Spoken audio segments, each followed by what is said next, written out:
A lot of the time people talk about, I want to have more money, or I want to lose weight, or I want some kind of result. But the truth is, your bank account is a lagging measure of your financial habits. Your weight is a lagging measure of your eating habits. Your knowledge is a lagging measure of your learning and reading habits.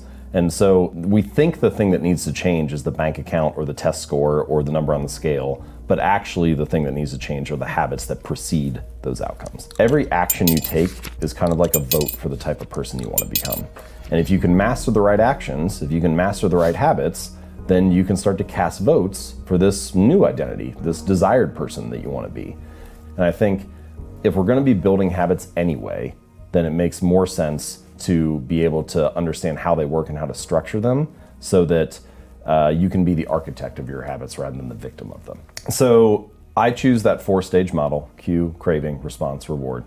If you show someone the right cue and they take an action and then you follow it with a reward, you can train them to do that thing whenever the cue arises again, whenever the stimulus happens. So if whenever the light in the lab turns on, the monkey gets a squirt of juice, then it knows whenever the light is on, I should go over and put my mouth underneath the nozzle to get some juice or whatever. And you can do that for all kinds of things. And it works for human behavior as well in many ways. And for each of the stages, I've come up with what I call a law of behavior change. So for the cue, the first law is to make it obvious. For the craving, the law is to make it attractive. Response, make it easy. And reward, make it satisfying. So to jump onto the first one, the first idea is you want to make the cues of your good habits obvious, available, visible, easy to see. For example, I built a flossing habit. I realized that for many years I would brush my teeth twice a day, but I would only floss every now and then. I was like, well, why is that? Well, one of the reasons is because the floss was in a drawer in the bathroom and I just wouldn't see it. It was tucked away down there. So this time I bought a little bowl and put it right next to my toothbrush and put the floss in there. And now brush my teeth, put the toothbrush down, pick the floss up. Now I floss twice a day, which I've been told is excessive. So I heard a similar story with Google when they designed their workspaces. They put the healthy drinks in front and then the non-healthy drinks like behind. Yep. So they don't try to restrict them from you because then everyone will be like, what the hell's going on? But it's just easier to grab water and I think fruit.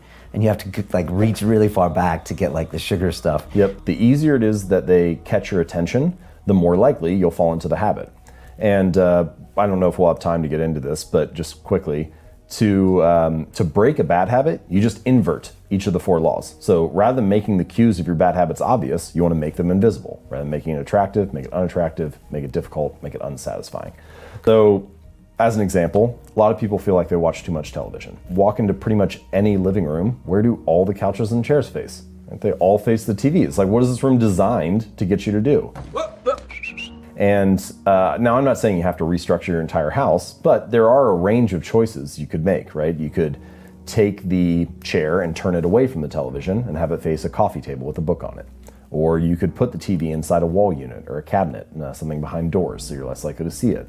And so actually you don't need to lose weight, you need better eating habits, and then your weight will always be around where you want it to be. You don't need more money, you just need better financial habits, and then you'll always have enough money to manage the thing that comes up. And so it's really the habits that need to change, not the